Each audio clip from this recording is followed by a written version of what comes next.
कर्जमाफीचा दुसरा टप्पा शेतकऱ्यांच्या खात्यामध्ये जमा करण्यात आलेला आहे आणि त्याचबरोबर मुख्यमंत्री, दोन उपमुख्यमंत्री, सहकार मंत्री यांनी पुढची यादी कधी लागणार हे सुद्धा सांगितलेलं आहे।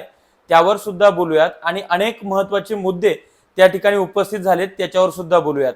नमस्कार, मी ज्ञानेश्वर खरात पाटील। आता पहिली अपडेट अशी आहे की 5,000 कोटी रुपये 6,36,000 शेतकऱ्यांच्या खात्यामध्ये टाकण्यात आलेले आहेत।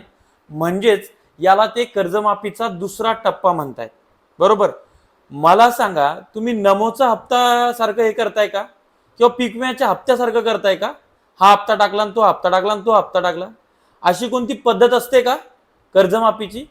कर्जमाफीची पद्धत आम्हाला जी कळते ती अशी असते की वन टाइम शेतकऱ्यांना कर्जमाफी देणे आणि त्यांना 8 दिवसाच्या आत कर्ज मिळण्याची व्यवस्था निर्माण करणे, त्याला म्हणतात लोकराज्य, त्याला म्हणतात शेतकऱ्यांचं राज्य। हे तर कपटांचं राज्य झालेलं आहे।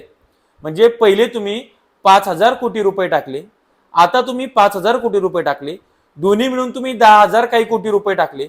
मग आता 16,96,000 शेतकरी होते। 16,96,000 शेतकऱ्यांपैकी 12 लाख शेतकऱ्यांच्या केवायसी पूर्ण होत्या, त्यांचं तुम्ही केलेलं आहे।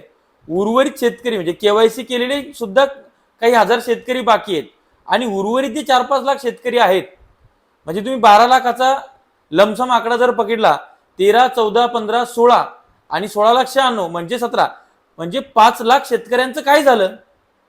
त्यांना मिळणार आहे की नाही मिळणार आहे? त्याच्यानंतर दुसरा महत्त्वाचा विरोधाभास असा आहे की हे सांगतात की 56 लाख शेतकऱ्यांची कर्जमाफी आम्ही करतोय, परंतु हे सांगत असताना ते दिशाभूल करतायत।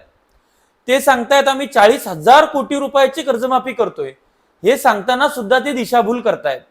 कशी मी तुम्हाला सांगतो, आधीच ही आकडेवारी सांगता येत नाही, पण हे सरकार म्हणजे फेक नरेटिव्हची फॅक्टरी आहे आणि म्हणून यांनी 56 लाखाचा आकडा सांगितला।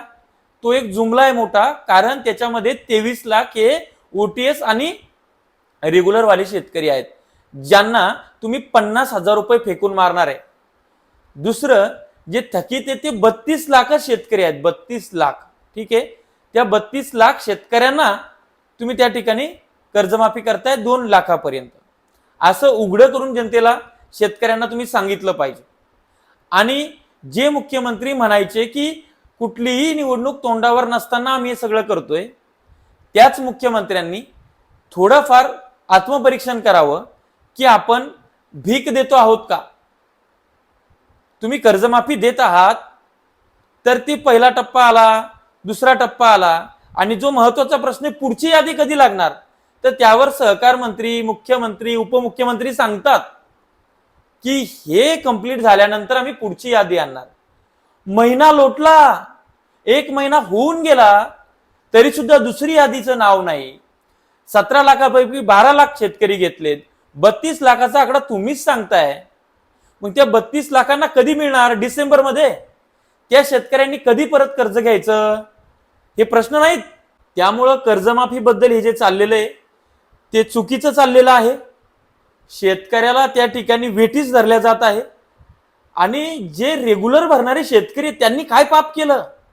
मुख्यमंत्री महोदय, तुम्ही असा मेसेज ठेवताय शेतकऱ्यांच्या पुढं की इथून पुढं कर्ज कुणीही भरू नये, कर्ज भरणाऱ्याला फर्स्ट प्रायोरिटी मिळणार नाही, कर्ज भरणाऱ्याला 50,000चं गाजर मिळेल आणि थकवणाऱ्याला 4 लाखापर्यंत कर्जमाफी मिळेल।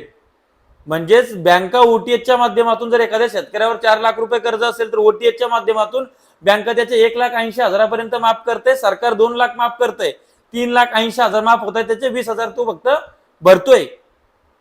म्हणजे सर्व शेतकऱ्यांचं हित चिंतलं गेलं पाहिजे आणि चुकीचा पायंडा निर्माण नाही झाला पाहिजे, याची काळजी राज्याच्या प्रमुखांनी घेतली पाहिजे। पण ते होताना दिसत नाही, हे दुर्दैव आहे।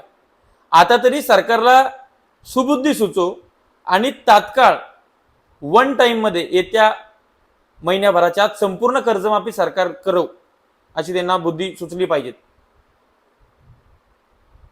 ह्या अशा अपडेट होत्या। पुढची यादीची अपडेट अशी आहे की हे सगळं झाल्यानंतर आम्ही पुढची यादी लावू, तारीख पे तारीख असा सगळा खेळ आहे। शेती माती संस्कृतीसाठी अशा अपडेटसाठी चॅनल सबस्क्राईब करा।